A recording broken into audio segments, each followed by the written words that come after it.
السلام علیکم ورحمۃ اللہ وبرکاتہ۔ نحمده ونصلی علی رسولہ الکریم، اما بعد، قال اللہ تبارک وتعالی الف لام میم ذلک الکتاب لا ریب فیہ ھدی للمتقین۔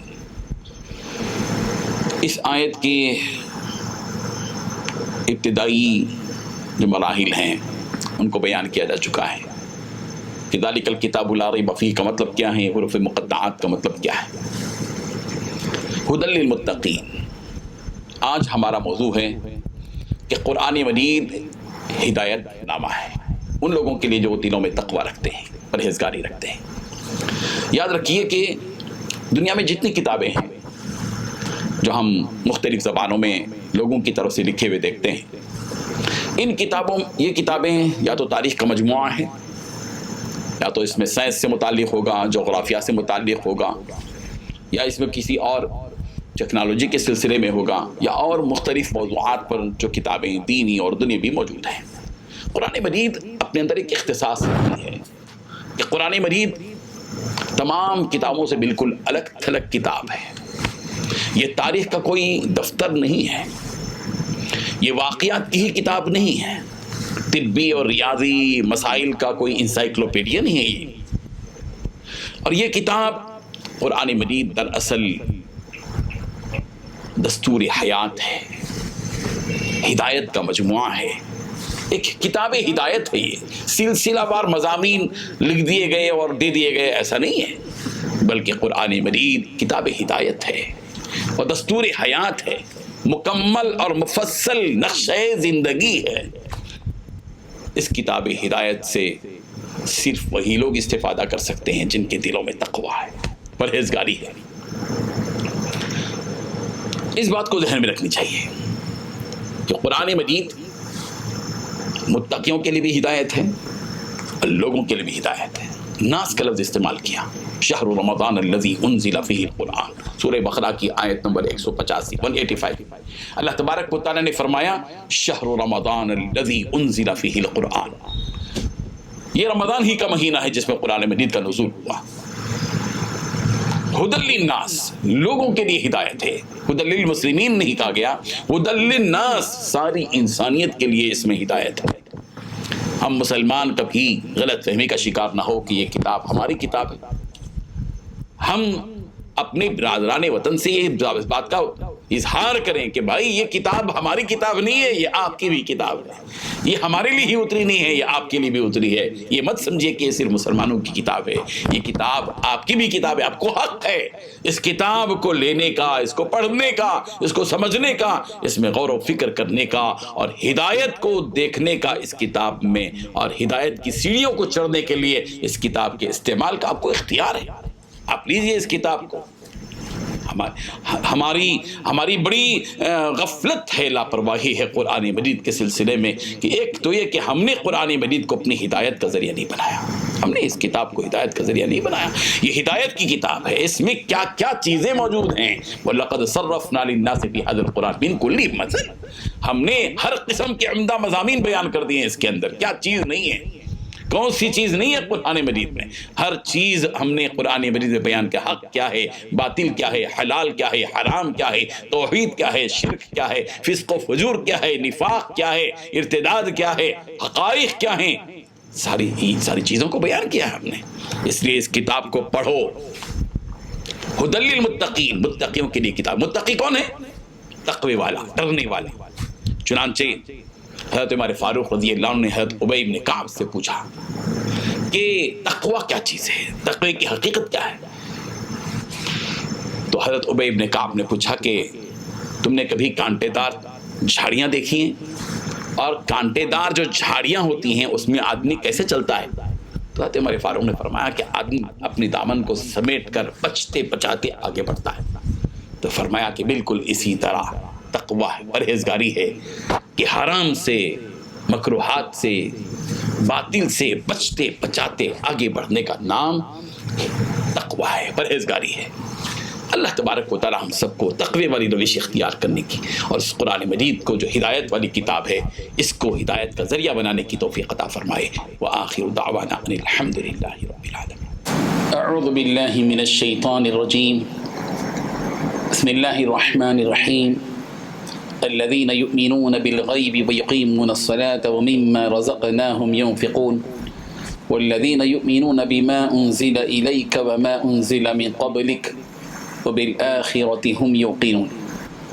صدق اللہ العظیم۔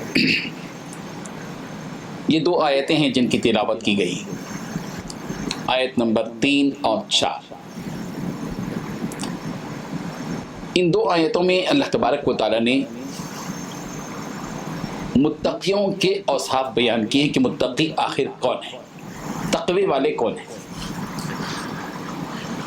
اس میں جو اوصاف بیان کیے گئے ہیں، متقیوں کے 5 اوصاف بیان کیے گئے ہیں کہ متقی جس کا تذکرہ خود للمتقین میں آیا کہ یہ قرآن مجید متقیوں کے لیے ہدایت ہے، تو متقی کون ہیں؟ جو یہ 5 اوصاف رکھتے ہیں۔ سب سے پہلی چیز الذین یؤمنون بالغیب، جو غیب پر ایمان رکھتے ہیں، غیب کا یقین رکھتے ہیں۔ اور دوسری چیز وہ یقیمون الصلاۃ، اور نماز کو قائم رکھتے ہیں، نمبر 2۔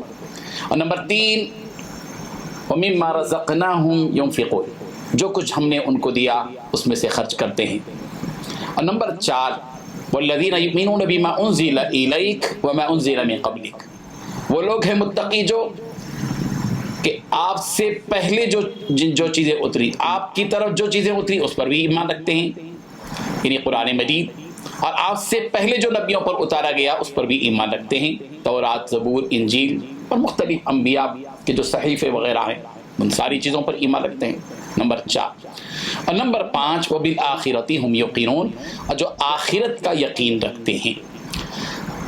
تو اس سے معلوم یہ ہوا کہ متقی بننے کے لیے ضروری ہے کہ آدمی کے اندر یہ اوصاف موجود ہوں کہ سب سے پہلی چیز یہ ہے کہ الذین یؤمنون بالغیب، غیب پر ایمان رکھنا۔ ہم نے نبی پر قرآن مجید کو اترتے ہوئے نہیں دیکھا، لیکن یقین ہے ہم کو کہ واقعی قرآن مجید نبی کریم صلی اللہ علیہ وسلم کے قلب اطہر پر اتارا گیا۔ ہم نے اللہ تعالیٰ کو نہیں دیکھا، لیکن عبادت ہم ایسے کرتے ہیں کہ گویا ہم اللہ کو دیکھ رہے ہیں اور اللہ تعالیٰ ہم کو دیکھ رہا ہو۔ ہم نے جنت کو نہیں دیکھا مگر یقین ہے کہ جنت ہے، ہم نے دوزخ کو نہیں دیکھا مگر یقین ہے کہ دوزخ ہے، ہم نے قیامت کے دن کو نہیں دیکھا مگر یقین ہے کہ قیامت کا دن ہے۔ یہ ہے ایمان بالغیب، غیب پر ایمان رکھنا، اللہ اور اللہ کے رسول کی ساری باتوں کو تسلیم کرنا، ان کی حقیقتوں کو جاننا اور ماننا اور یقین رکھنا، یہ چیز پہلے ایمان۔ ایمان کے بعد عمل کی باری آتی ہے، وہ یقیمون الصلاۃ، عبادت، نماز کو قائم رکھتے ہیں۔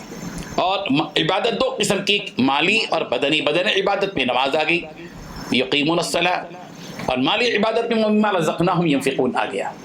یہ 3 چیزیں ہو گئی۔ یہاں غور کیجیے کہ اقامت صلاۃ کہا گیا ہے، نماز کے پڑھنے کا حکم نہیں، نماز کے قائم رکھنے کا حکم ہے، اور نماز کو قائم رکھنے والے متقی ہیں۔ نماز صرف پڑھ لیتا ہے، جمعہ کی نماز دل میں آیا پڑھ لیا، متقی نہیں اللہ کے نزدیک۔ اللہ تعالیٰ کے نزدیک متقی بننا ہے تو 5 وقت کی نمازوں کو اپنے وقت پر پڑھنا ہے۔ مومنوں کے اوصاف بیان کیے گئے، الذین ھم فی صلاتہم دائمون، وہ لوگ جو نماز کی پابندی کرتے ہیں، نماز کا حق ادا کرتے ہیں، نماز کو اپنے اصول پر پڑھتے ہیں، خشوع و خضوع کے ساتھ پڑھتے ہیں۔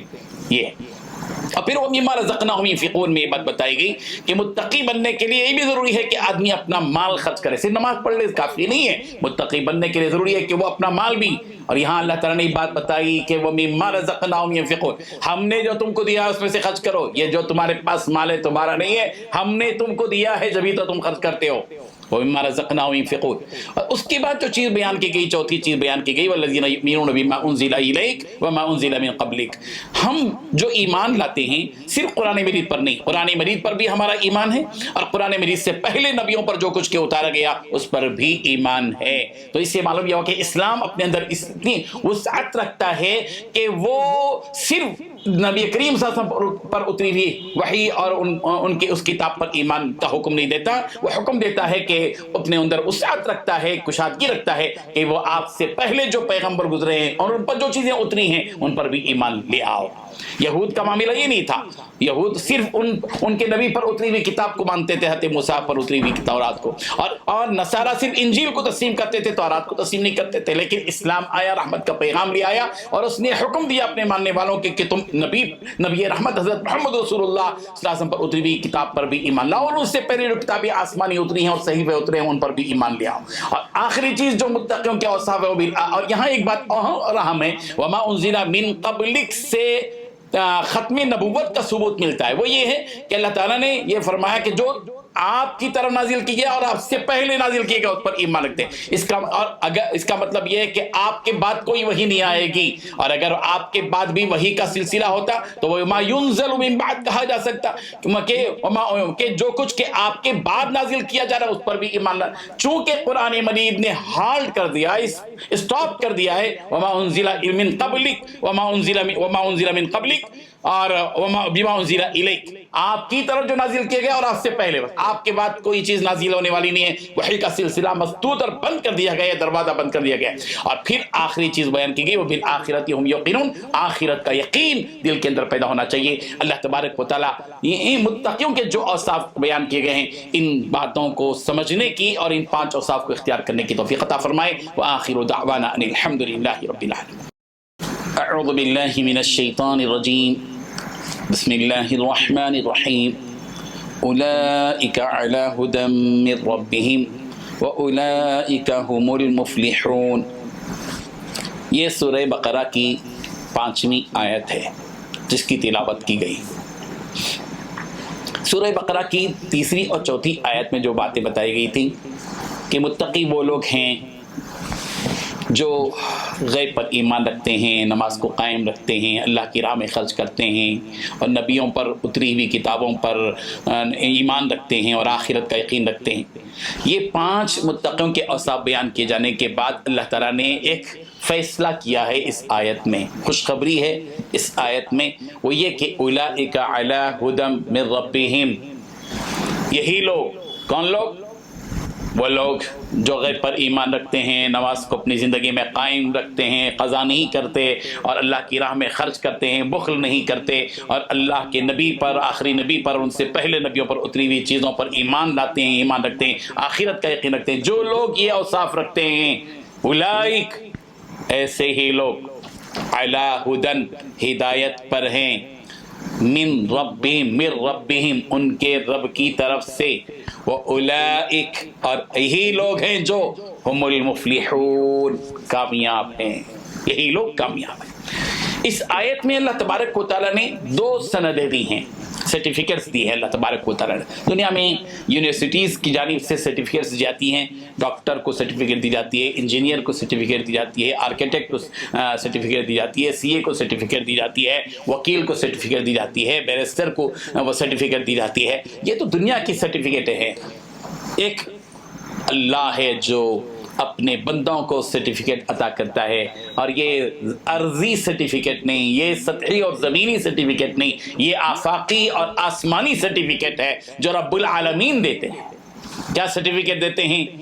اولئک علی ھدی من ربہم، یہ لوگ، یہ متقی لوگ جو یہ 5 اوصاف رکھتے ہیں، یہی لوگ ہدایت پر ہیں، سیدھے راستے پر ہیں، گمراہی سے بالکل پاک ہیں، یہ لوگ بالکل ہدایت پر ہیں، بالکل ہائی وے پر ہیں، ہدایت پر ہیں، سیدھے راستے پر ہیں، صراط مستقیم پر ہیں، ہدایت پر ہیں، ضلالت سے بالکل پاک ہیں۔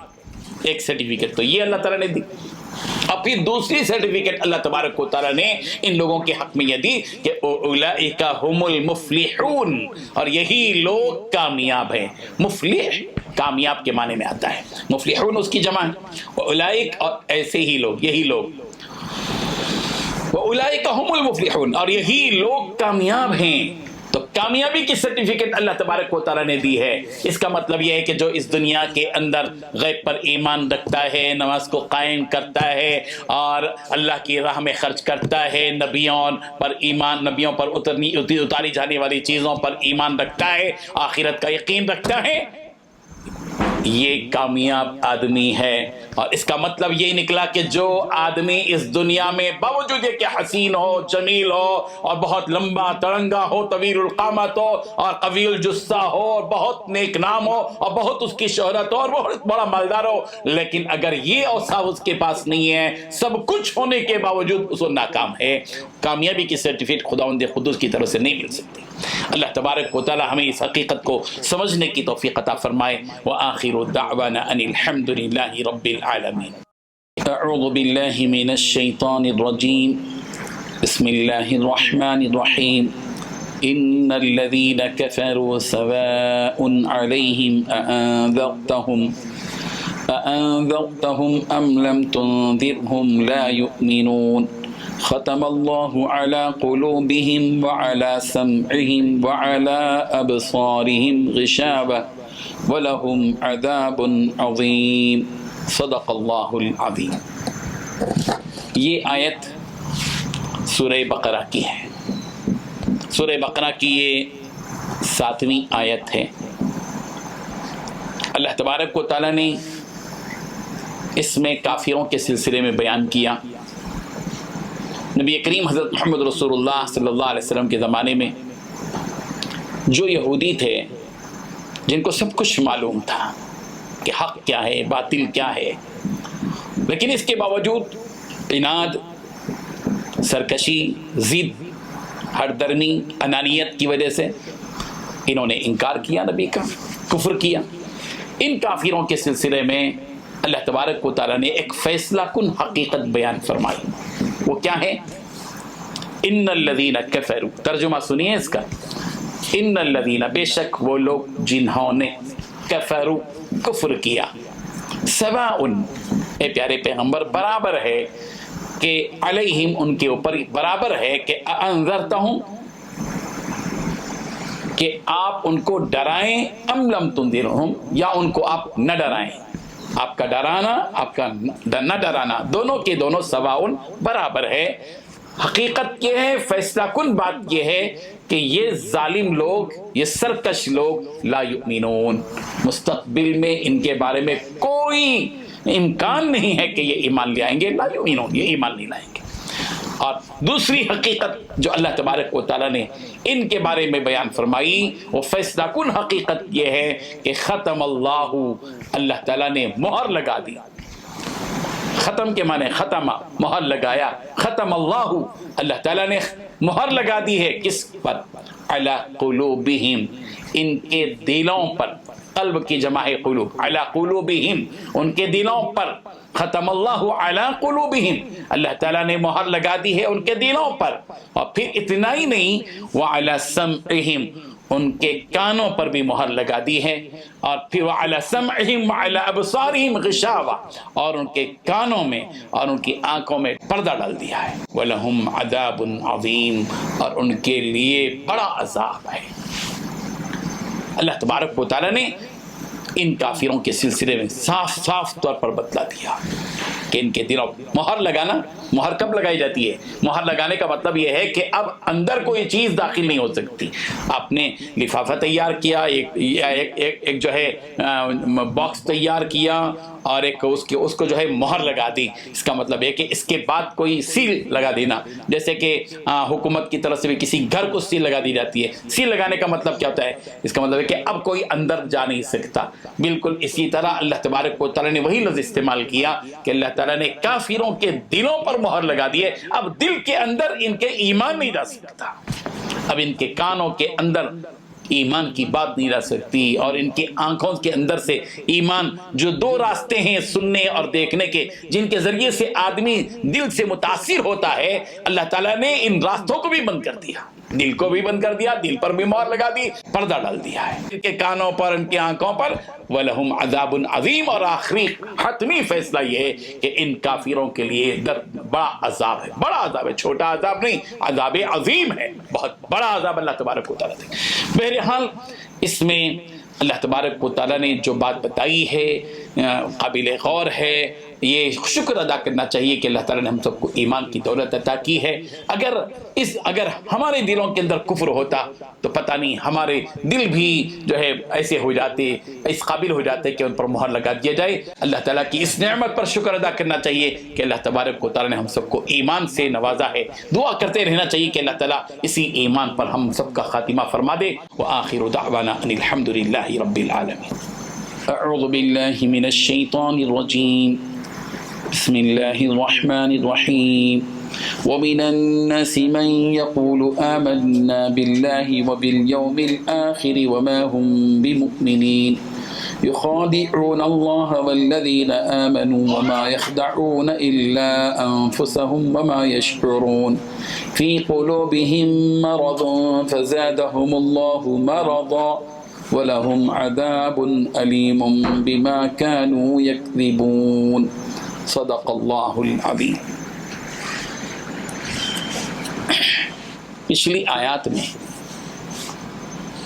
کفار کا تذکرہ تھا، ان لوگوں کا تذکرہ تھا جنہوں نے صاف طور پر انکار کر دیا، نبیوں کا انکار کیا، اللہ کا انکار کیا، اس کی کتابوں کا انکار کیا۔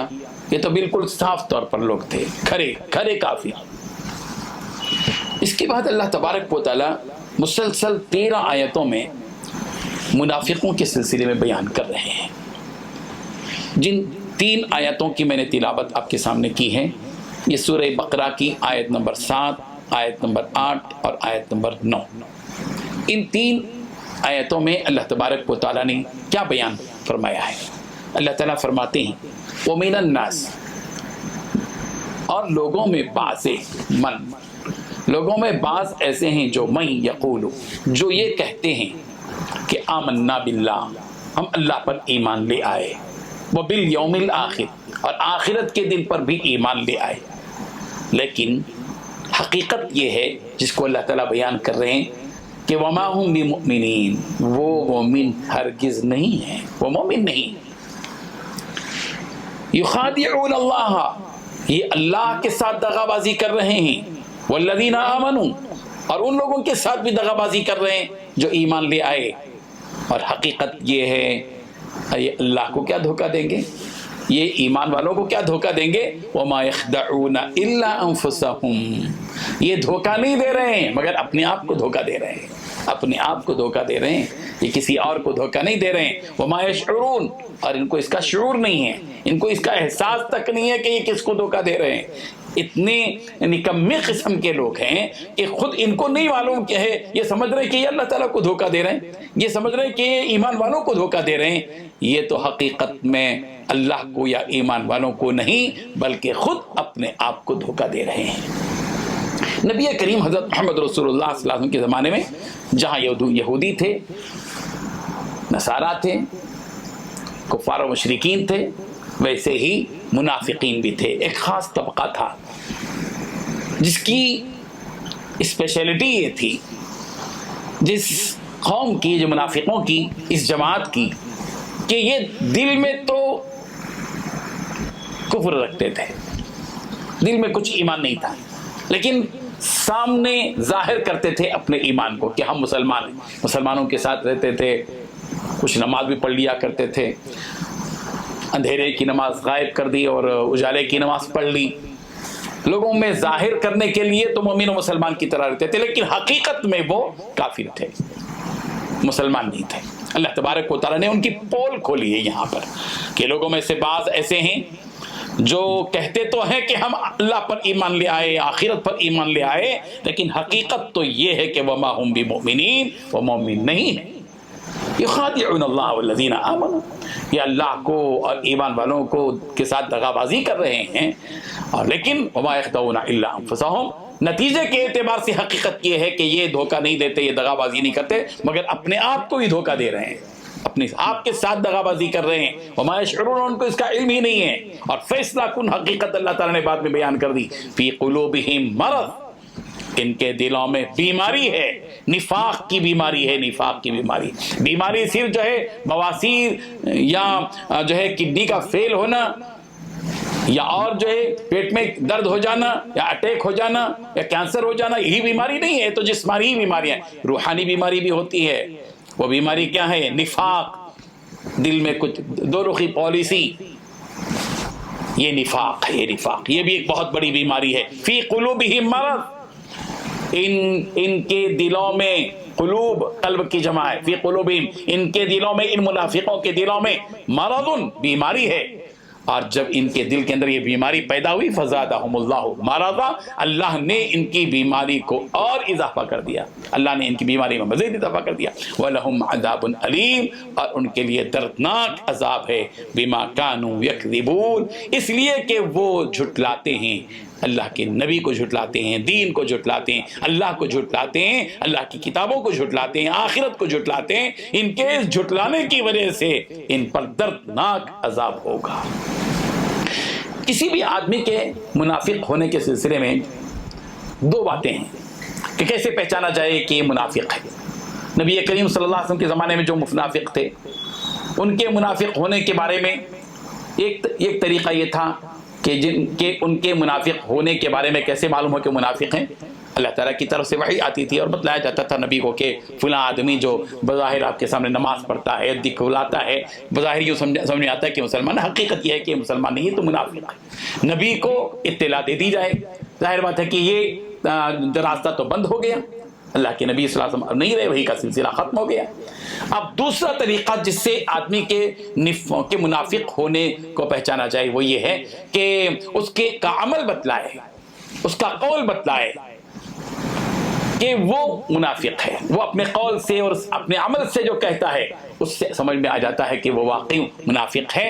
اس کے دل میں حالانکہ وہ کفر ہوتا ہے، اس کا کفر اندر، اس کے دل کی نیت جو ہوتی ہے وہ دل کی نیت کا بے اعتبار نہیں ہوگا۔ جب وہ اپنی زبان سے کہہ دے گا، اپنے قول سے اور اپنے عمل سے بتلا دے گا اور ظاہر ہو جائے گا اور ثابت ہو جائے گا کہ وہ کفر کی باتیں کر رہا ہے، تو اب اس کے دل کی نیت کو دیکھا نہیں جائے گا بلکہ فیصلہ کر دیا جائے گا کہ منافق۔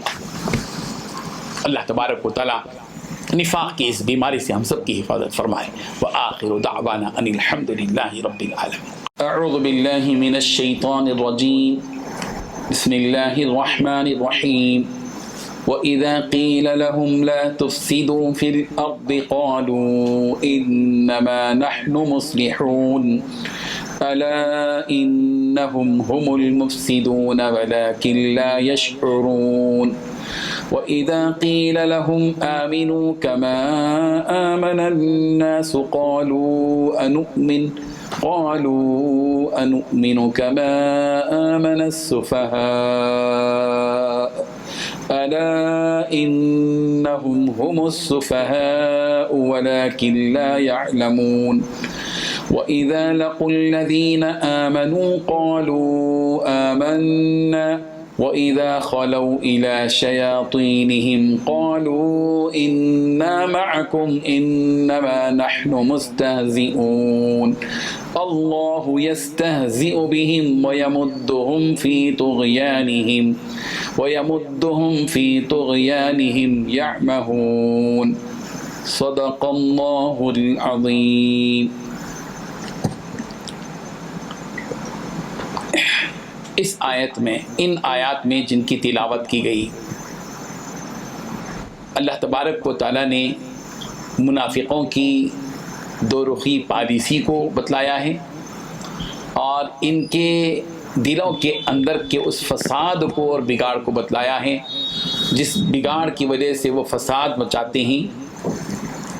اللہ تعالیٰ نے ان کا پول کھولا ہے۔ سورہ بقرہ کی آیت نمبر 12 سے 15 تک گویا 4 آیتیں جن کی تلاوت کی گئی ہے، اس کا مطلب یعنی معنی ہم آپ کے سامنے پیش کرتے ہیں۔ وَإِذَا قِيلَ لَهُمْ، اور جب ان منافقوں سے یہ بات کہی جاتی کہ لا تفسدوا فی الارض، زمین میں فساد برپا مت کرو، زمین میں بگاڑ پیدا مت کرو، تو اس وقت میں وہ لوگ کیا کہتے؟ قالو، منافق لوگ کہتے کہ انما نحن مصلحون، ہم تو درستگی پیدا کرنے والے، اصلاح کرنے والے ہیں، ہم کہاں فساد اور بگاڑ پیدا کرنے والے ہیں۔ اللہ تبارک و تعالیٰ نے ارشاد فرمایا اس کے جواب میں، ان منافقوں کے جواب میں کہ الا انہم هم المفسدون، خبردار یہی لوگ فساد کرنے والے ہیں، یہ منافق، ولیکن لا یشعرون، لیکن یہ شعور نہیں رکھتے۔ وَإِذَا قِيلَ لَهُمْ، اور جب منافقین سے یہ بات کہی جاتی ہے کہ آمینو، ایمان لے آؤ، کما آمن الناس، جیسے دوسرے لوگ یعنی صحابہ کرام ایمان لے آئے، صحابہ کرام کی طرح تم بھی ایمان لے آؤ، قالو، تو منافق لوگ کہتے انؤمن کما آمن السفہاء، کیا ہم اس طرح ایمان لے آئیں جس طرح بے وقوف لوگ ایمان لے آتے ہیں؟ اللہ اکبر، کتنی بڑی بھیانک بات کہی منافقین۔ اللہ تعالیٰ نے فرمایا خبردار، انہم ہم السفہاء، یہی لوگ بے وقوف ہیں، ولکن لا یعلمون، لیکن یہ لوگ نہیں جانتے۔ ان منافقوں کی دو رخی پالیسی یہ ہے کہ وَإِذَا لَقُوا الَّذِينَ آمَنُوا، جب یہ لوگ منافق لوگ ایمان والوں سے ملاقات کرتے ہیں تو قالو کہتے ہیں مومنوں سے، مسلمانوں سے، آمنا، ہم ایمان لے آئے، ہم مسلمان ہیں بھی آپ کی جیسے ہی مومن و مسلمان ہیں کہتے ہیں۔ وَإِذَا خَلَوْا إِلَىٰ شَيَاطِينِهِمْ، اور جب ان کے شیطانوں کے پاس جاتے، تنہائی میں ان کے دوستوں کے پاس، کافروں کے پاس جاتے، تو قالو، ان کافروں کو یہ دلاسا اور تسلی دیتے کہ انا معکم، ہم تمہارے ساتھ ہیں، ہم تو تمہارے ساتھ ہیں عقیدے کے اعتبار سے، انما نحن مستہزئون، ہم تو بس ان سے ٹھٹا مذاق کر رہے تھے، ٹھٹا مذاق کرنے کے لیے ان کے ساتھ ہو گئے تھے، حقیقت میں تو ہم تمہارے ساتھ ہیں۔ اللہ اکبر، اللہ تعالیٰ نے جواب دیا اللہ یستہزئ بہم، اللہ ان کے ساتھ جو ہے ٹھٹا کر رہا ہے، اور پھر ان کو سمجھ لینا چاہیے وَيَمُدُّهُمْ فِي طُغْيَانِهِمْ يَعْمَهُونَ، اللہ تبارک و تعالیٰ ان کو ان کی سرکشی کی طرف ترقی دے رہا ہے، اور عقل کے اندھے وہ بنتے چلے جا رہے ہیں۔ ان آیات میں اللہ تبارک و تعالیٰ نے منافقوں کے سلسلے میں بہت اہم ترین باتیں بتائی ہیں۔ ایک بات تو یہ بتائی کہ یہ منافقین روئے زمین پر اصلاح کا کام نہیں کرتے، فساد اور بگاڑ کا کام کرتے۔ نبی کریم صلی اللہ علیہ وسلم نے اتنی محنتوں کے ساتھ ایمان کا بیج بویا، لوگوں کے اندر ایمان کی کیفیتیں پیدا کی، ان کی تربیت کی، اور یہ نالائق قسم کے منافق لوگ اس میں درار پیدا کر کے اصلاح جہاں میدان تھا وہاں انہوں نے بگاڑ کا میدان قائم کیا، بگاڑ کرنے لگے، اور ترا یہ کہ وہ کہنے لگے کہ انما نحن مصلحون، ہم ہی اصلاح کرنے والے ہیں، ہم فساد اور بگاڑ سے ہمارا کوئی تعلق نہیں، ہمارا تعلق تو اصلاح سے۔ اللہ تبارک و تعالیٰ نے اس کی باقاعدہ طور پر نفی کر دی کہ یہی جڑ ہیں، فساد کی جڑ یہی ہے منافق لوگ، لیکن ان کو شعور نہیں ہے اس کا۔ اور دوسری چیز جو اللہ بات بتائی کہ جب ان منافقین سے یہ بات کہی جاتی کہ بھئی آمنو کما آمن الناس، تم بھی اسی طرح ایمان لے آؤ جیسے لوگ لے آئے۔ مفسرین کہتے ہیں کہ کما آمن الناس، جیسے دوسرے لوگ ایمان لائے، اس سے مراد صحابہ کرام ہے۔ ظاہر ہے کہ صحابہ کرام سے بہتر ایمان کس کا ہو سکتا ہے؟ صحابہ کرام کا ایمان تو معیار ہے کہ جنہوں نے نبی کریم حضرت محمد رسول اللہ صلی اللہ علیہ وسلم سے بالراست ایمان کو سیکھا، تربیت حاصل کی، اپنے دلوں کا تزکیہ کیا، دین کو سیکھا، ایمان کو سیکھا، اسلام کے طریقے پر گامزن ہوئے، تو ان لوگوں کے بارے میں منافقین یہ کہنے لگے کہ کیا ہم نؤمن کما آمن السفہاء، کیا ہم ایسے ان لوگوں کی طرح ایمان لے آئیں جیسے بے وقوف لوگ ایمان لائے، ان کی طرح ہم ایمان لے آئیں؟ اللہ اکبر، اللہ تعالیٰ نے صاف طور پر بتا دیا، منافقین کی پول کھول دی، الا انہم ہم السفہاء، یہی لوگ بے وقوف ہیں، فسادی بھی یہی ہیں، بے وقوف بھی یہی ہیں۔ اور تیسری چیز جو اللہ تبارک و تعالیٰ نے ان منافقوں کا پول کھول دیا وہ یہ کہ یہ دو منڈی کے سانپ ہیں، دو منہ والے سانپ ہیں، یہ ادھر جاتے ہیں تو ادھر کا گاتے ہیں، ادھر جاتے تو ان کا گاتے ہیں، ادھر جاتے تو ان کا گاتے ہیں۔ وَإِذَا لَقُوا الَّذِينَ آمَنُوا قَالُوا آمَنَّا، مومنوں کے پاس آتے تو کہتے ہیں ہم ایمان لے آئے، اور کافروں کے پاس، شیطانوں کے پاس جاتے تو کہتے ہیں کہ ہم تو تمہارے ساتھ ہیں، ہم تو ان کے پاس جو گئے تھے وہ تو بس ایسے ہی ٹھٹا مذاق کے لیے گئے تھے۔ اللہ تعالیٰ نے فرما دیا کہ یہ لوگ نہیں سمجھ رہے ہیں، یہ اپنی سرکشی کی طرف اندھے بن کر جا رہے ہیں، اور اللہ تبارک و تعالیٰ بھی ان کی سرکشی کو بڑھا رہا ہے، جس طرف جا رہے ہیں جانے دو، لیکن جب ہمارے پاس آئیں گے تو ہم دردناک سزا ان کو دیں گے۔ اللہ تبارک و تعالیٰ ہم سب کو نفاق سے بچائے۔ وآخر دعوانا ان الحمدللہ۔ اعوذ باللہ من الشیطان الرجیم، بسم اللہ الرحمن الرحیم۔ أولئك الذين اشتروا الضلالة بالهدى فما ربحت تجارتهم وما كانوا مهتدين مثلهم كمثل الذي استوقد النار فلما أضاءت ما حوله ذهب الله بنورهم وتركهم في ظلمات لا يبصرون صم بكم عمي فهم لا يرجعون صدق اللہ العظیم۔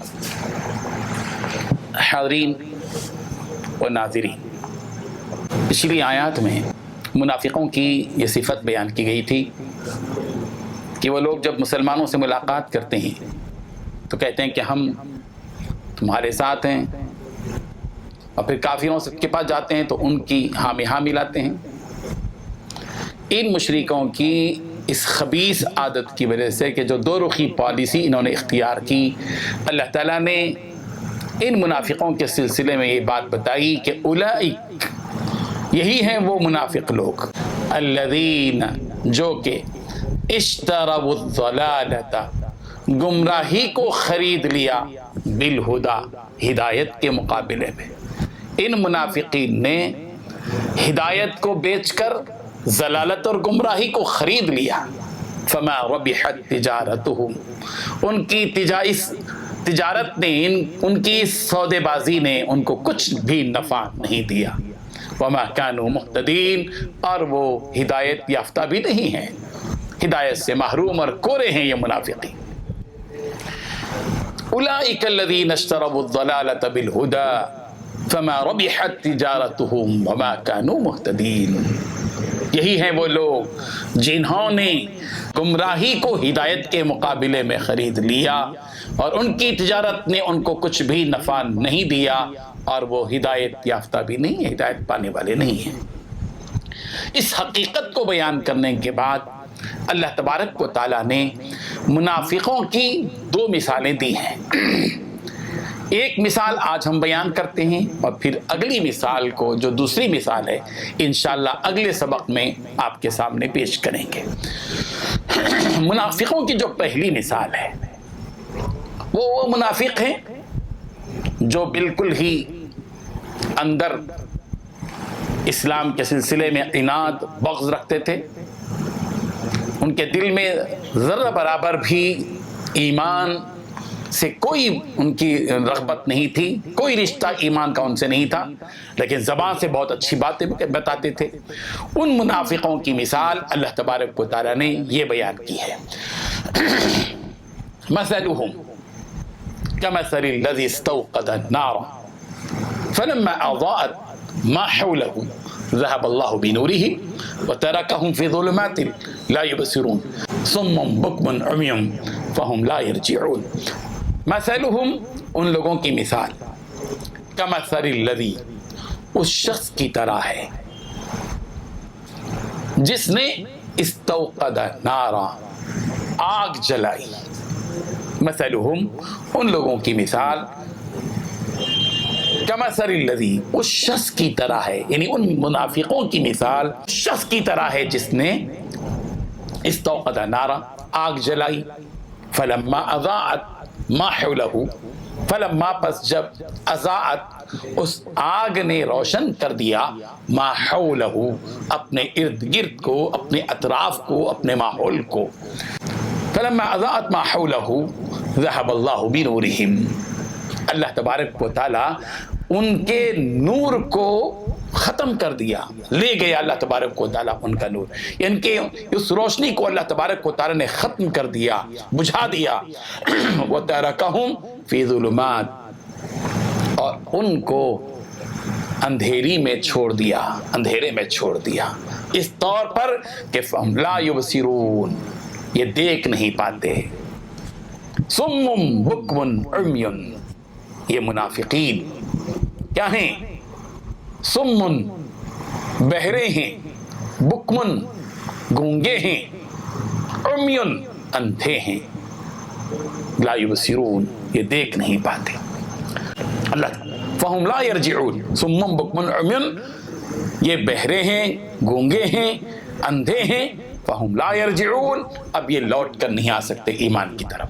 جس نفاق میں وہ جی رہے ہیں، بس اسی نفاق میں وہ اسی اندھیرے میں وہ لوٹ کر نہیں آئیں گے، اندھیرے سے روشنی کی طرف۔ اللہ تبارک و تعالیٰ نے کیا پیاری مثال دی منافقوں کے بارے میں، کہ جیسے کہ ایک آدمی نے روشنی کی، نبی کریم حضرت محمد رسول اللہ صلی اللہ علیہ وسلم نے ایمان کی روشنی عطا کی، اور یہ ایمان کی روشنی پوری طرح پھیل گئی، اور پھر کیا ہوا؟ یہ کفار، یہ منافقین لوگ ایسے ہیں کہ اس روشنی سے وہ استفادہ نہیں کر سکے. اللہ تبارک و تعالیٰ نے ان کے حق میں وہ روشنی ختم کر دی، ان کے عناد، ان کے بغض اور ان کے نفاق کی وجہ سے. اور اللہ تعالیٰ نے ان کو اسی کفر میں چھوڑ دیا، اسی اندھیرے میں چھوڑ دیا. اب یہ دیکھ نہیں پاتے اس ایمان کی روشنی کو. اب ایمان کے آئینے میں ان کی حیثیت کیا ہے؟ گونگوں کی طرح، بہروں کی طرح، اندھوں کی طرح. کہ اب یہ جس نفاق کی بیماری میں پل رہے ہیں اس سے یہ واپس نہیں آ سکتے. ضرورت اس بات کی ہے کہ ہم نفاق کو سمجھیں اور نفاق سے اللہ تبارک و تعالیٰ سے پناہ مانگتے رہیں کہ اللہ تعالیٰ ہمارے دلوں سے نفاق کو نکال دے. ہمیں اپنا بھی خود احتساب کرنا ہے کہ کہیں ہم نفاق ہمارے دل کے اندر آ تو نہیں جا رہا ہے، کہ ہمارے دل کے اندر ایمان کی حقیقی محبت ہے یا نہیں. اس کا احتساب ہر مومن و مسلمان کے لیے ضروری ہے. اللہ تعالیٰ ہم سب کو عمل کی توفیق عطا فرمائے. وآخر دعوانا ان الحمد للہ. اعوذ باللہ من الشیطان الرجیم. بسم اللہ الرحمن الرحیم.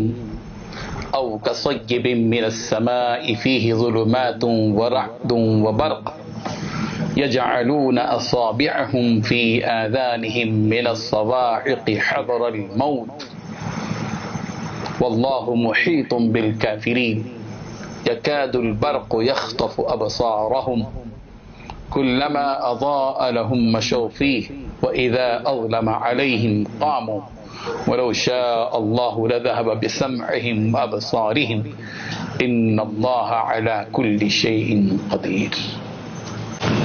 حاضرین، پچھلی آیت میں منافقوں کی ایک مثال دی گئی تھی. وہ منافقین اس درجے کے منافق تھے کہ دل میں ان کے ایمان کی کوئی محبت نہیں تھی، بلکہ ان کے دلوں میں عناد تھا، بغض تھا، اور صرف ظاہری اعتبار سے وہ اسلام کے بول بولتے تھے، دل میں ان کے کچھ ایمان نہیں تھا. یہ بالکل کڑے منافق تھے جن کی مثال دی گئی. اللہ تبارک و تعالیٰ ایک اور مثال یہاں دے رہے ہیں. وہ ان منافقین کی مثال ہے جو ایمان سے کبھی کبھی متاثر ہو جاتے تھے تو ایمان کی طرف بڑھتے تھے، اور پھر وہ تاثر جب ختم ہو جاتا تھا تو پھر کفر کی طرف جاتے تھے. ایسے منافقین کی مثال اللہ تبارک و تعالیٰ نے اس آیت میں دی ہے. ان آیت میں کیا مثال ہے؟ مثال اللہ تبارک و تعالیٰ نے ایسی دی کہ موسلادھار بارش برس رہی ہو، اور پھر ایسی موسلادھار بارش جس میں اندھیری بھی ہو، گرج بھی ہو، بجلی یعنی چمک بھی ہو، اور پھر لوگ اس چمک کی وجہ سے، گرج کی وجہ سے ڈر کر مارے موت کے ڈر سے اپنی انگلیوں کو اپنے کانوں میں ڈال رہے ہوں. اللہ تبارک و تعالیٰ اور قریب ہو کہ یہ جو بجلی ہے ان کی وہ آنکھوں کو اچک لے، ان کی بینائی کو اچک لے. اللہ تعالیٰ نے مثال دی کہ ایسے وقت میں ان منافقوں کی مثال یہ ہے کہ جب بھی کوئی روشنی اور چمک محسوس ہوتی ہے تو یہ آگے بڑھتے ہیں، چلنے لگتے ہیں، اور جب بالکل اندھیرا چھا جاتا ہے تو بالکل کھڑے ہو جاتے ہیں. ان منافقوں کی ایک مثال یہ دی ہے کہ ان کی حالت یہ ہے کہ جب ایمان کی کچھ روشنی کچھ متاثر ہو جاتے ہیں تو آگے بڑھتے ہیں ایمان کی طرف، اور جب کچھ اندھیرا ان کے ذہنوں میں چھا جاتا ہے تو پھر رک جاتے ہیں، ایمان کی طرف نہیں چلتے. اسی حقیقت کو اللہ تبارک و تعالیٰ نے اس آیت میں بیان کیا. او یعنی منافقین کی مثال یا تو یہ ہے جو پچھلی گزری، یا یہ مثال ہے کہ کصیبن کا، جیسے کہ معنی میں آتا ہے کصیبن، یا موسلادھار بارش کی طرح جو من السما، جو آسمان سے آ رہا ہو، یا آسمان سے اترنے والے بارش کی طرح کہ فیہ ظلمات، جس میں اندھیری ہو، ورعد اور گرج ہو، وبرق اور بجلی اور چمک ہو، کہ یجعلون اصابعہم، کہ وہ اپنی انگلیوں کو ڈالتے ہوں، فی آذانہم، اپنے کانوں میں. یجعلون بنانے کے مان میں آتے ہیں یہاں ڈالنے کے. یجعلون ڈالتے ہوں. اصابع اصبع کی جمع ہے انگلی کو کہتے ہیں. انگلیاں اصابع. ہم ان کے اپنے انگلیوں کو ڈالتے ہوں فی آذانہم. اذن کی جمع ہے آذان. ان کے کانوں میں. یجعلون اصابعہم فی آذانہم. وہ اپنے کانوں میں اپنی انگلیاں ڈالتے ہو. من الصواعق کڑک کی وجہ سے. صاعقہ کڑک کو کہتے ہیں. کڑک کی جمع ہے صواعق. صاعقہ کی جمع ہے صواعق. من الصواعق کڑک کی وجہ سے, بار بار کی کڑک کی وجہ سے وہ اپنی انگلیاں اپنے کانوں میں ڈالتے ہیں. حذر الموت, موت کے ڈر سے. حذر کہتے ہیں ڈر کو. حذر الموت, موت کے ڈر سے. واللہ محیط بالکافرین. اللہ تعالیٰ نے ایک درمیانی بات یہاں بتا دی کہ اللہ تعالیٰ کافروں کو اپنے قابو میں لیے ہوئے, اپنے احاطے میں لیے ہوئے. واللہ اور اللہ محیط, احاطہ یحیط سے محیط, احاطہ کیے ہوئے ہے بالکافرین, کافروں کو. پھر اللہ تعالیٰ نے ان کی حالت بیان کی, ان منافقین کی, کہ یکاد البرق یخطف ابصارہم. قریب ہے کہ بجلی. یکادو, کادا یکادو سے قریب کے معنی میں آتا ہے. یکاد البرق قریب ہے کہ بجلی, یخطف اچک لے, ابصارہم ان کی آنکھوں کو اچک لے. اس طرح تیز و تند بارش, بجلی, کڑک, چمک, سب کچھ. ایسے ماحول میں ان منافقوں کا معاملہ یہ ہے کہ کلما اضاء لهم مشوا فی. جب یہ بجلی ان پر چمکتی ہے تو مشوا فی, اس بجلی کی چمک کے سہارے آگے چلتے ہیں, بڑھتے ہیں, چلتے ہیں. وَإِذَا أَظْلَمَ اور جب اظلم اندھیرا چھا جاتا ہے. وَإِذَا أَظْلَمَ عَلَيْهِمْ اور جب ان پر اندھیرا چھا جاتا ہے تو قاموا کھڑے ہو جاتے ہیں. قام یقوم, کھڑے ہو جاتے ہیں. اللہ تعالیٰ فرما رہے ہیں وَلَوْ شَاءَ اللَّهُ لَذَهَبَ بِالسَّمْعِ وَأَبْصَارِهِمْ. اللہ تعالیٰ چاہے تو ایسے پر خطر ماحول میں ان کی بینائی کو, ان کی سماعت کو ختم کر دے. ان اللہ علی کل شیء قدیر. اور اللہ کی شان یہ ہے کہ بے شک اللہ تبارک و تعالیٰ ہر چیز پر قدرت اور طاقت رکھتا ہے. بزرگان محترم, ہمیں اس سے یہ سبق حاصل کرنا ہے کہ ہمیں اپنے دین اور ایمان کے سلسلے میں تذبذب کا شکار نہیں ہونا ہے. یہ نہیں ہے کہ کبھی ہم ایمان کی طرف آگے بڑھیں, پھر کبھی رک جائیں, کبھی تذبذب میں, شک میں مبتلا ہوں. نہیں, پورے یقین کے ساتھ, پورے احساس کے ساتھ اور پوری شعوری کیفیت کے ساتھ ہم کو اپنے دین میں, اپنے ایمان میں آگے بڑھتے رہنا چاہیے. تھرنے کا کوئی سوال نہیں ہے. کھڑتا اور رکتا تو وہ ہے جس کے دل میں نفاق ہو. جو مومن و مسلمان ہوتا ہے اس کے قدم تو ایمان کی طرف ہر لمحہ, ہر آن, ہر دن, ہر گھڑی آگے بڑھتے چلے جاتے ہیں. اللہ تبارک و تعالیٰ وہ کیفیت ہم سب کو عطا فرما دے. وآخر دعوانا ان الحمد للہ رب العالمین. اعوذ باللہ من الشیطان الرجیم. بسم اللہ الرحمن الرحیم. یا ایہا الناس اعبدوا ربکم الذی خلقکم والذین من قبلکم لعلکم تتقون. الذي جعل لكم الأرض فراشا والسماء بناء وأنزل من السماء ماء فأخرج به من الثمرات رزقا لكم فلا تجعلوا لله أندادا وأنتم تعلمون. صدق اللہ العظیم. یہ سورہ بقرہ کی آیت نمبر 21 اور 22 ہے. اللہ تبارک و تعالی نے ان آیات میں دنیا جہاں کے سارے لوگوں سے خطاب کیا ہے. یا ایھا الناس, اے لوگو. اس سے یہ بات واضح ہو گئی کہ قرآن مجید صرف مسلمانوں سے مخاطب نہیں ہے. قرآن مجید صرف مسلمانوں کی کتاب نہیں ہے, وہ پورے انسانوں کی کتاب ہے. وہ پوری انسانیت کے لیے اتری ہوئی کتاب ہے. اسی لیے اللہ تعالیٰ نے یہاں یا ایھا الناس کہا, اس لیے کہ اللہ تبارک و تعالیٰ صرف مسلمانوں کے خالق اور مالک اور رازق نہیں ہے. اللہ تبارک و تعالیٰ کل کائنات میں موجود تمام مخلوقات کے خالق بھی ہیں, مالک بھی ہیں اور رازق بھی ہیں. یا ایھا الناس, اے لوگو, اعبدوا ربکم, تم اپنے پروردگار کی عبادت کرو، اعبدو عبادت کرو، کس کی عبادت کرو؟ ربکم تمہارے اس پروردگار کی عبادت کرو، الذی خلقکم جس نے تم کو پیدا کیا، نہ صرف تم کو بلکہ والذین من قبلکم اور تم ان لوگوں کو بھی پیدا کیا جو تم سے پہلے پیدا ہوئے، مختلف قومیں، حضرت آدم علیہ السلام سے لے کر جتنی قومیں آئیں سب کو پیدا کیا۔ کیوں پیدا کیا؟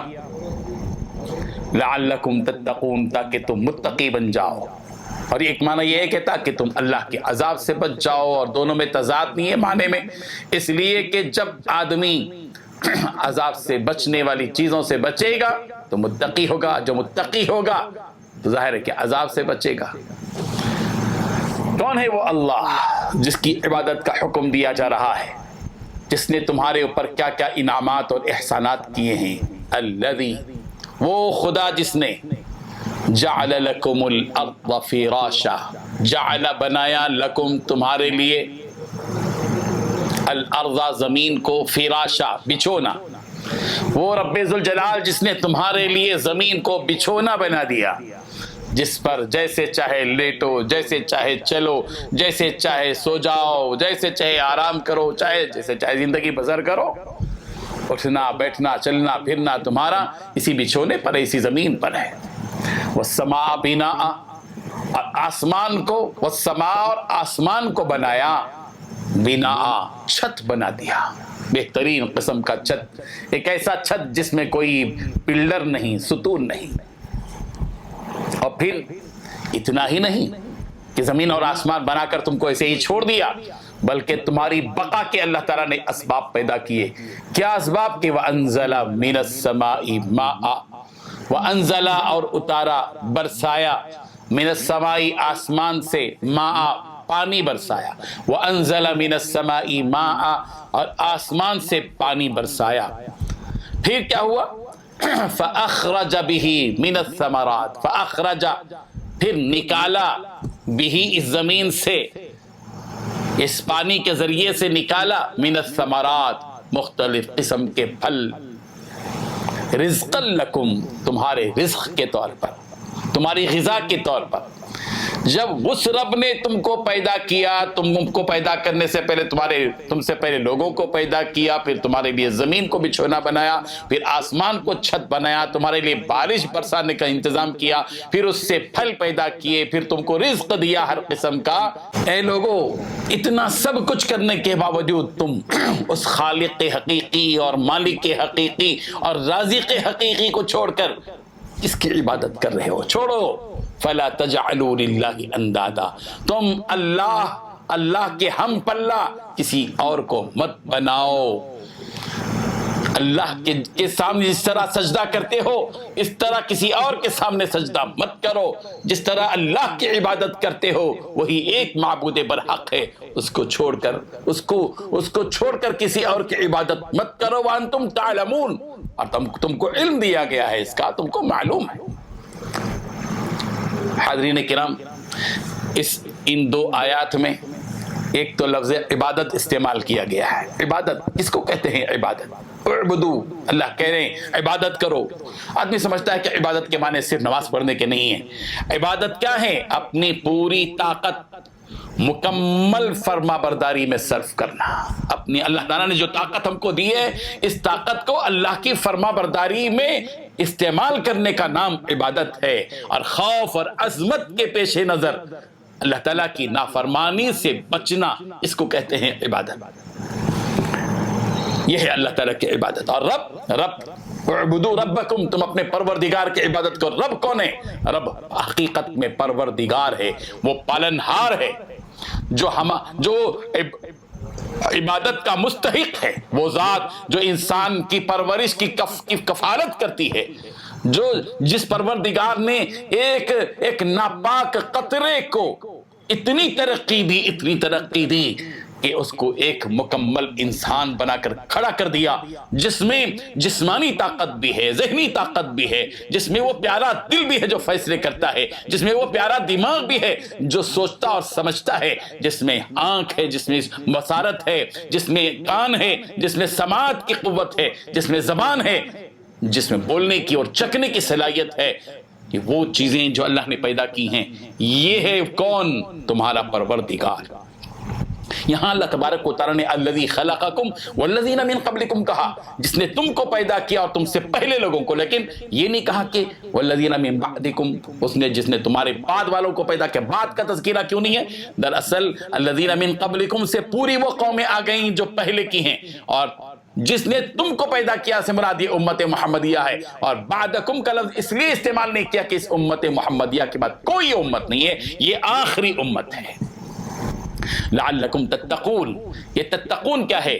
تتقون کے معنی تقوی، پرہیزگاری، بچنا، ڈرنا، اس معنی میں اللہ تبارک و تعالیٰ سے کی عظمت کو سامنے رکھ کر جینا، اس کی فرما برداری کرنا، اس نے جن چیزوں کے اختیار کرنے کا حکم دیا ان کو اختیار کرنا، اس نے جن چیزوں سے روکا اس سے بچ جانے کا نام تقوی ہے۔ آخر گمراہی اور آخرت کے میں جو عذاب ہے ہونے والا ہے، اس عذاب سے بچانے، اپنے آپ کو بچانے کی امید، ظاہر بات ہے کہ اسی صورت میں ممکن ہے کہ آدمی شرک سے اپنے آپ کو بچائے۔ اللہ تعالیٰ نے جو انعامات دیے ہیں، جن کا تذکرہ اللہ تبارک و تعالیٰ نے ان 2 آیتوں میں کیا ہے، ان میں سب سے پہلے اللہ تبارک و تعالیٰ نے ہماری اس نعمت کو کا تذکرہ کیا جس میں اللہ نے ہم کو پیدا کیا، پھر پیدا کر کے جو اس کے بعد کی جو نعمت بتائی وہ زمین، پھر اس کے بعد آسمان، پھر اس کے بعد آسمان سے بارش کا برسانا۔ آسمان سے تو پانی نہیں برستا، وہ تو بادل سے برستا ہے، لیکن محاورے میں ہر وہ چیز جو اوپر سے اترتی ہے اس کو آسمان سے تعبیر کیا جاتا ہے، اس لیے یہاں آسمان کا لفظ استعمال کیا گیا ہے۔ اور اللہ تعالیٰ نے پوری نعمتوں کا جو ہے بتایا ہے یہاں۔ زمین کی نعمت، ایسی پیاری زمین اللہ تعالیٰ نے کہ اتنی نرم بھی نہیں کہ پانی کی طرح ہو، اور اگر زمین پانی کی طرح نرم ہوتی تو ہم پیر رکھتے تو گر جاتے، ڈوب جاتے، اور اتنی سخت بھی نہیں کہ پتھر کی طرح بالکل لوہے کی طرح ہو، اتنا نرم بنا دیا کہ کسان ہل لے کر آگے بڑھتا ہے اور اس میں جو ہے گڑے پڑتے ہیں، کھود سکتے ہیں اس کو سبل سے، پھوڑے سے، کلہاڑی سے، اتنا نرم بھی بنا دیا۔ اس کے اندر اعتدال اللہ نے رکھ کر بہت بڑی نعمت کی کہ انسان میں پیدا۔ اور پھر دوسری بات یہ ہے کہ اللہ نے فرمایا تم یہ وانزل من السماء ماء، پانی اتارا، پھر اس سے پھل پیدا کیے۔ ظاہر بات ہے کہ کسان محنت کرتا ہے، اور یہاں کہہ رہے ہیں کہ اللہ تبارک و تعالیٰ پھل پیدا کرتا ہے۔ کسان کیا کرتا ہے؟ کسان تو صرف زمین کو نرم کرتا ہے، دانا بوتا ہے، اس میں کونپنے اگانے والا کون ہے؟ اس کو پودے کی شکل دینے والا کون ہے؟ اس سے پھل اور پھول پیدا کرنے والا کون ہے؟ یہ انسانی قوت نہیں، یہ وہ ربانی اور آفاقی قوت ہے جس کو اللہ کہتے ہیں۔ اللہ تعالیٰ ان آیات سے ہمیں سبق حاصل کرنے کی اور اسی کی عبادت کرتے رہنے کی توفیق عطا فرمائے۔ وآخر دعوانا ان الحمد للہ رب العالمین۔ اعوذ باللہ من الشیطان الرجیم، بسم اللہ الرحمن الرحیم۔ وَإِن كُنتُمْ فِي رَيْبٍ مِّمَّا نَزَّلْنَا عَلَىٰ عَبْدِنَا فَأْتُوا بِسُورَةٍ مِّن مِّثْلِهِ وَادْعُوا شُهَدَاءَكُم مِّن دُونِ اللَّهِ إِن كُنتُمْ صَادِقِينَ فَإِن لَّمْ تَفْعَلُوا وَلَن تَفْعَلُوا فَاتَّقُوا النَّارَ الَّتِي وَقُودُهَا النَّاسُ وَالْحِجَارَةُ أُعِدَّتْ لِلْكَافِرِينَ صدق اللہ العظیم۔ حاضرین و ناظرین، یہ سورہ بقرہ کی آیت نمبر 23 اور 24 ہے۔ اس آیت میں اللہ تبارک و تعالیٰ نے اہل مکہ کے اور اہل عرب کے ان مشرکین سے قرآن مجید سے متعلق ایک چیلنج کیا ہے۔ ظاہر بات ہے کہ قرآن مجید ایک آفاقی کتاب ہے، یہ اللہ تبارک و تعالیٰ کی طرف سے نازل کی ہوئی کتاب ہے، جس طرح تورات، زبور اور انجیل۔ یہ انسانی طاقت کے بس کی بات نہیں ہے کہ قرآن مجید جیسی کوئی کتاب اپنی طرف سے بنا سکے۔ ہزاروں لاکھوں کوششیں آج تک ہوئی مگر سب ناکام رہے۔ یہ چیلنج قرآن مجید نے اپنے ابتدائے آفرینش سے ہی پوری دنیا کے سامنے چیلنج کیا ہے۔ اب اپنے نزول کے وقت میں ہی اس قرآن مجید نے یہ اعلان کر دیا ہے۔ پیارے پیغمبر صلی اللہ علیہ وسلم کی زبانی ان تمام منکرین کے سامنے اور مشرکین کے سامنے یہ چیلنج کیا گیا کہ وَإِن كُنتُمْ فِي رَيْبٍ مِّمَّا نَزَّلْنَا عَلَىٰ عَبْدِنَا، وَإِن كُنتُمْ اور اگر تم ہو فی ریبن شک میں ہو، کس کے بارے میں شک میں ہو؟ مما نزلنا، اس چیز کے بارے میں جو ہم نے اتارا ہے، علی عبدنا اپنے بندے پر، ہمارے بندے محمد پر، ہم نے اپنے بندے محمد پر جو کچھ کے اتارا ہے قرآن کی شکل میں، اگر اس کتاب کے سلسلے میں تم کو شک ہو کہ یہ اللہ کی کتاب ہے یا نہیں، تو چلو یہ کوئی انسان دوسرا بنا سکتا ہے تو تم بناؤ۔ ایک چیلنج کیا گیا اس آیت میں، فَأْتُوا بِسُورَةٍ مِّن مِّثْلِهِ، قرآن مجید جیسی ایک سورت ہی لے آؤ۔ پہلے تو کہا گیا تھا فَلْيَأْتُوا بِمِثْلِ هَذَا الْكِتَابِ، اس کتاب کے جیسے ایک کتاب تم لے آؤ۔ اگر یہ تم کہتے ہو محمد پر الزام دھرتے ہو کہ اس نے محمد نے اپنے طور پر اس کو گھڑ لیا ہے، تو بتاؤ تو تم یہ کام کرو۔ وہ اگر کر سکتے ہیں محمد، تم بھی تو انسان ہو، تم کر کے بتاؤ۔ اگر تمہارا یہ کہنا ہو کہ یہ محمد کی طرف سے بنی ہوئی کتاب ہے، حالانکہ یہ تو آخری، یہ آسمانی اور آفاقی کتاب ہے، اور اگر تم یہ دعویٰ کرتے ہو تو ہم چیلنج کرتے ہیں۔ کس نے چیلنج کیا؟ اللہ تعالیٰ نے چیلنج کیا۔ فَأْتُوا کہ ایک تو چیلنج ہے کہ اس جیسی کتاب لے آؤ، فَلْيَأْتُوا بِعَشْرِ سُوَرٍ مِّثْلِهِ، دوسرا چیلنج یہ کیا گیا کہ 10 صورتیں لے آؤ کم سے کم، چلو 114 صورتوں میں سے 10 صورتیں لے آؤ۔ وہ بھی نہیں کر سکتے تو فَلْيَأْتُوا بِمِثْلِهِ، فَأْتُوا بِسُورَةٍ مِّن مِّثْلِهِ، ایک صورت اس جیسی لے کر آؤ۔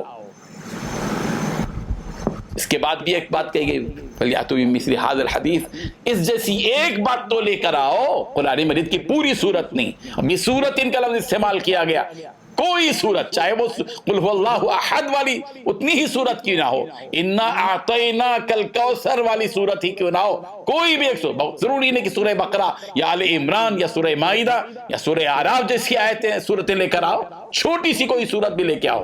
اور پھر تم خود نہیں کر سکتے تو وَادْعُوا شُهَدَاءَكُمْ، اپنے مددگاروں کو بلا لو، بلاؤ، جمع کرو، سب مل کر بیٹھو، انفرادی نہیں کر سکتے تو اجتماعی کوشش کرو، من دون اللہ، اللہ کو چھوڑ کر، اللہ کے علاوہ دوسرے شہداء کو بلاؤ، ان کنتم صادقین، اگر تم سچے ہو۔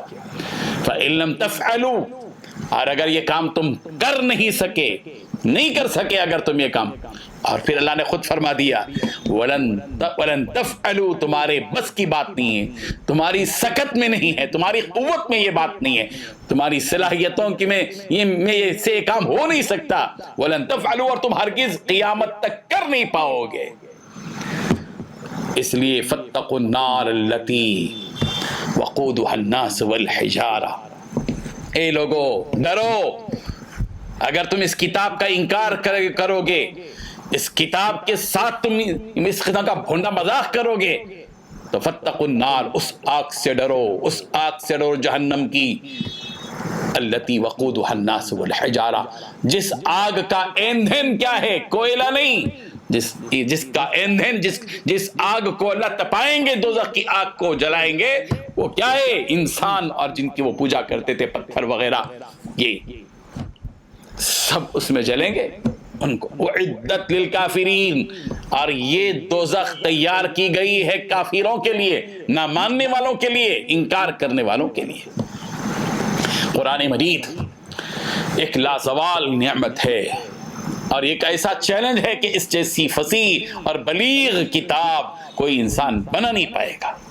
نبی کریم حضرت محمد رسول اللہ صلی اللہ علیہ وسلم کے زمانے میں بڑے بڑے دشمن جو تھے، ابو سفیان، ابو جہل اور اخنس بن شریق وغیرہ وغیرہ، ان جیسے لوگ جب یہ نبی کریم صلی اللہ علیہ وسلم کی زبان مبارک سے قرآن مجید سنتے تھے، سب کے سامنے تو انکار کرتے تھے، لیکن ان کو خود اپنے دل کے اندر یہ بات آتی تھی کہ آخر یہ کیا کتاب ہے جس کو جو کوئی سنتا ہے اس کا ہو جاتا ہے، اس میں کیا چاشنی اور محبت ہے۔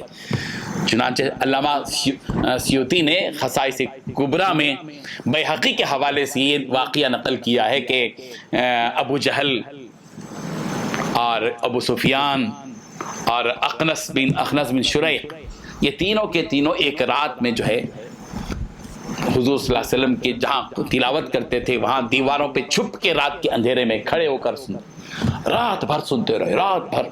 رات کیسے گزری ان کو پتہ نہیں چلا۔ اللہ کی کتاب کی مزہ، اس کی لذت، اس کی چاشنی میں اتنے محو ہو گئے کہ صبح ہو گئی، اور جب صبح ہوئی تو نکلے تو ایک دوسرے سے ملاقات ہوئی۔ ابو جہل کو نہیں معلوم کہ ابو سفیان بھی سن رہے تھے رات پر، ابو سفیان کو نہیں معلوم کہ اخنس بن شریح بھی سن رہے تھے، تینوں کے تینوں دشمن، سب کے سامنے برا بھلا کہنے والے، اور رات بھر نبی کریم صلی اللہ علیہ وسلم کی زبان مبارک سے ہونے والی تلاوت کی آواز کو سن کر لذت لینے والے۔ صبح ہوئی تو کہا کہ تم کہاں نکلے، تم کہاں نکلے؟ سب نے کہا کہ ہم، تو کہنے لگے کہ نہیں، آئندہ ہم نہیں آئیں گے، وعدہ کرو۔ پھر دوسری رات ہوئی تو پھر دوسری رات قرآن مجید کی محبت نے، اس کی چاشنی نے ان کو مجبور کیا، پھر تینوں کے تینوں آ کر چھپ کر کھڑے ہو گئے، سننے لگے۔ پھر صبح ہوئی دوسرے دن، پھر کہا کہ نہیں، وہاں حد کرو کہ نہیں آئیں گے۔ پھر تیسرے دن پھر آئے تو پھر رات ویسے ہی گزری، تینوں نے سنا چھپ چھپ کر، اور تیسرے دن گزرنے کے بعد جب ہوئی تو تینوں نے مل کر یہ عہد کیا کہ دیکھو آج سے ہم یہ قرآن نہیں سنیں گے، اس لیے کہ یہ جو قرآن نازل ہوا ہے یہ ہمارے خاندان اور قبیلے میں نہیں ہے، بنو عبد مناف، اور بنو عبد مناف سے ہماری خاندانی لڑائی ہے، اس لیے ہم کیسے جو ہے ان کے کسی فرد کے اوپر اتری ہوئی کتاب پر ہم ایمان لا سکتے۔ معلوم یہ ہوا کہ قرآن مجید اپنے اندر ایک چاشنی رکھتا ہے۔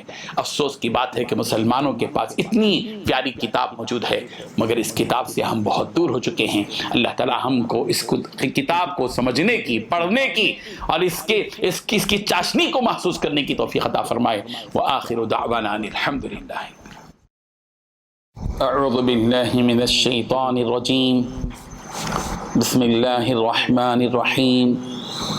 وبشر الذين آمنوا وعملوا الصالحات أن لهم جنات تجري من تحتها الأنهار كلما رزقوا منها من ثمرة رزقا قالوا هذا الذي رزقنا من قبل وأتوا به متشابها ولهم فيها أزواج مطهرة وهم فيها خالدون۔ صدق الله العظيم۔ حاضرین و ناظرین، یہ سورہ بقرہ کی آیت نمبر 25 ہے۔ اس آیت میں اللہ تبارک و تعالیٰ نے ان لوگوں کو جو اس دنیا میں ایمان والی زندگی بسر کرتے ہیں اور اس ایمان کے ساتھ اعمال صالحہ کو جاری رکھتے ہیں اپنی زندگی میں، ان لوگوں کے لیے اللہ تبارک و تعالیٰ نے اس بات کی خوشخبری دی ہے کہ اللہ تبارک و تعالیٰ ان کے لیے بہشت میں باغات دیں گے، جنت میں ان کے لیے بہشتیں ہوں گی، باغات ہوں گے، اور ایسے باغات ہوں گے جن کے نیچے نہریں جاری ہوں گی، اور پھر اس میں ہر قسم کے پھل ان کو دیے جائیں گے، اور پھر جو ہے ظاہری اعتبار سے تو وہ پھل ایک ہی جیسے نظر آئیں گے، لیکن ذائقے کے اعتبار سے ہر ایک کا الگ الگ جدا گانا مزہ، اس کی لذت ہوگی، اور پھر ان کے لیے جو ہے جنت میں پاکیزہ ازواج ہوں گی، حوریں ہوں گی، اور وہ اس میں جنت میں ہمیشہ ہمیشہ رہیں گے۔ اسی خوشخبری کو اللہ تعالیٰ نے یوں بیان فرمایا، وَبَشِّرِ الَّذِينَ آمَنُوا، پیغمبر بشر خوشخبری دیجیے، الذین ان لوگوں کو جنہوں نے آمنوا ایمان قبول کیا، وعملوا الصالحات اور نیک اعمال کیے، عملو عمل یعمل سے، وعملوا الصالحات اور نیک اعمال کیے، اور الصالحات نیک اعمال، وبشر الذین آمنوا اور خوشخبری دیجیے ان لوگوں کو جو ایمان لے آئے اور نیک اعمال انہوں نے اختیار کیے۔ کس بات کی خوشخبری؟ کہ ان لہم، کہ بے شک ان کے لیے ہوں گے، جنات ایسی بہشتیں، ایسے باغات ہوں گے کہ تجری جاری رہیں گی، اس میں من تحتہا ان بہشتوں کے نیچے جاری ہوں گی، ان باغات کے نیچے جاری ہوں گے، الانہار نہریں جاری ہوں گی، نہریں مختلف قسم کی نہریں جاری ہوں گی، دودھ کی نہریں، شہد کی نہریں، شراب کی نہریں، پانی کی نہریں، ہر طرح کی نہریں جاری ہوں گی۔ اور پھر انہیں ان باغات میں کیا کلما رزقوا منها من ثمرۃ، جب ان کو پھل دیے جائیں گے، کسی بھی قسم کا پھل جب بھی ان کو دیا جائے گا تو جنتی کہیں گے، قالو کہیں گے، ھذا الذی رزقنا من قبل، یہ تو وہی پھل ہے جو ہم کو اس سے پہلے دیا گیا، پھر وہی پھل دے رہے ہیں۔ لیکن حقیقت یہ ہوگی کہ وہ اتوبی متشابہہ، پھل جو ہے ان کے جیسے ہی دیں گے، ظاہری اعتبار سے وہی قسم کے پھل ہوں گے، لیکن ان کے اندر کی جو لذت ہوگی وہ بالکل جدا کا نہ ہوگی، الگ ہوگی، الگ الگ قسم کے۔ یا یہ کہ دنیا میں جو پھل دیے جاتے تھے، یہ کہیں گے جنتی کہیں گے تو جو پھل دیا جائے گا جنت میں، ارے یہ وہی پھل ہے نا جو دنیا میں ہم کھاتے تھے، آم کھاتے تھے، جام کھاتے تھے، سیب کھاتے تھے، انناس کھاتے تھے، چیکو کھاتے تھے، انگور کھاتے تھے، لیکن کہیں گے کہ یہ تو وہی ہے، لیکن کہا جائے گا کہ یہ تو اس کے جیسا ہے، لیکن اس کا مزہ بالکل ایسا کہ دنیا کے مزے سے کوئی نسبت ہی نہیں، اتنا اعلیٰ و عرفہ مزہ ہوگا۔ اور پھر ان پھلوں کے ساتھ انسانوں کو جنت میں رہنے والے اہل جنت کو کیا دیا جائے گا؟ وَلَهُمْ فِيهَا أَزْوَاجٌ مُطَهَّرَةٌ، اور ان کے لیے ان میں جو ہے بیویاں جو دی جائیں گی مطہرہ، پاک دی جائیں گی، ظاہری اعتبار سے بھی پاک۔ ظاہر بات ہے کہ دنیا میں ظاہری اعتبار سے کچھ ناپاکی ہوتی ہے، ناک کی ریزش ہوتی ہے وغیرہ وغیرہ، بول و براز ہے، ساری حیض و نفاس ہے، ان ساری گندگیوں سے بالکل پاک جنت میں جو ہے حوریں دی جائیں گی، ازواج دیے جائیں گے، ازواج مطہرہ، پاکیزہ بیویاں دی جائیں گی، نہ کی ریزش ہوگی، اور نہ ہی جو ہے بول و براز ہوگا، نہ پیشاب، نہ پاخانہ، اور نہ ہی حیض، نہ نفاس، کسی بھی قسم کی گندگی نہیں ہوگی، پاکیزہ جو ہے اللہ تبارک و تعالیٰ دیں گے، ایسی بیویاں دیں گے جن کو دیکھ کر نفرت کا کوئی سوال ہی پیدا نہیں ہوتا، یا کراہیت کا کوئی سوال نہیں ہوتا۔ اور یہ بھی ہے کہ پاک سے مراد فطری طور پر، طبعی طور پر وہ پاکی بھی مراد ہے جو دلوں کے اندر ہوتی ہے، دنیا میں کینے والی، بغض والی، جھگڑے والی، لیکن جنت میں جو ازواج مطہرات دیے جائیں گے بالکل ٹیڑے مزاج والی نہیں، سیدھے مزاج والی، خرابیوں سے بالکل پاک، اچھی اخلاق والی دی جائیں گی۔ اور پھر یہ جو نعمتیں دی جائیں گی، ہم فیہا خالدون، ایسا نہیں ہوگا کہ ایگریمنٹ ہوگا کہ 2 سال تک تم جنت میں رہو، اس کے بعد تم کو نکال دیا جائے گا، یا 3 سال تک رہو، یا 10 سال تک رہو، آدمی تو پھر الٹی گنتی گنے گا، کیا مزہ آئے گا اس کو۔ لیکن یہ ایک اسٹاپ مار کر جنت میں بھیج دیا جائے گا کہ ہم فیہا خالدون، کہ اس جنت میں وہ اہل جنت جو متقی ہوں گے، جو انہوں نے دنیا میں نیک اعمال کیے، ایمان کی زندگی گزاری، اللہ تبارک و تعالیٰ ان کو ہمیشہ ہمیشہ اس میں رکھیں گے، نکالنے کا کوئی سوال پیدا نہیں ہوتا۔ یہ ہے وہ پیغام جو ایمان والوں کے لیے ہے، خوشخبری ہے، اور اعمال صالحہ اختیار کرنے والوں کے لیے ہے۔ ہم سب کو چاہیے کہ ہم اس دنیا کے اندر ایک طرف اپنے ایمان کو مضبوط رکھیں، اور اس ایمان کے ساتھ اعمال صالحہ کا وہ مفید اور پیارا سلسلہ جاری رکھیں۔ اللہ تعالی ہم کو اسی عمل صالح کے ساتھ اس دنیا میں رہنے کی اور اسی عمل صالح کرتے رہنے کی توفیق عطا فرمائے۔ وآخر دعوانا ان الحمد للہ رب العالمین۔